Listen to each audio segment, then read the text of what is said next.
Hi, welcome to this demonstration. I'm Scott Mayman from Australian Turntables, and today we're going to talk about one of our most common questions we get asked, which is the E37 error, or why was my turntable working this morning and when I come home it's now not working. The most simple solution in most cases is somebody has accidentally depressed the emergency stop button, or somebody has used the emergency stop button to try and stop the turntable, and either way you'll know if it's an E37 error because once you open up the cabinet it will tell you on the display. So how do we reset it? What's the procedures? Okay, the E37 error is caused because the emergency stop button is depressed all the way in. To reset that, firstly, you must pull the red button forward so you can see the yellow band behind. This indicates that the emergency stop button is now reset.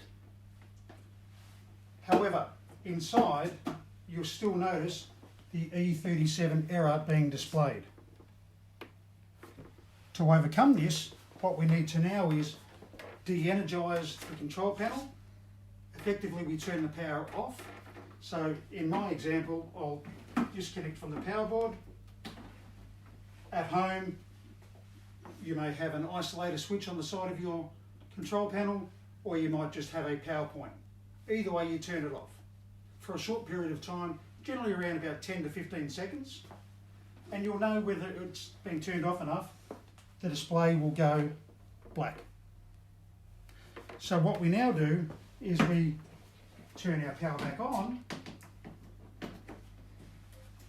and in your case, utilising a power point or the isolator switch, and you'll find that the inverter is now reset to zeros.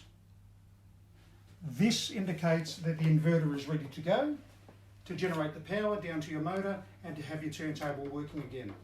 And a quick demonstration of this would be utilising the manual button on the front. If I now turn that either left or right, you'll see the power being generated through the inverter, which will go down to the motor, and your turntable will now be operating again. Ensure that you close the cabinet and your turntable should be operating. Thanks for watching.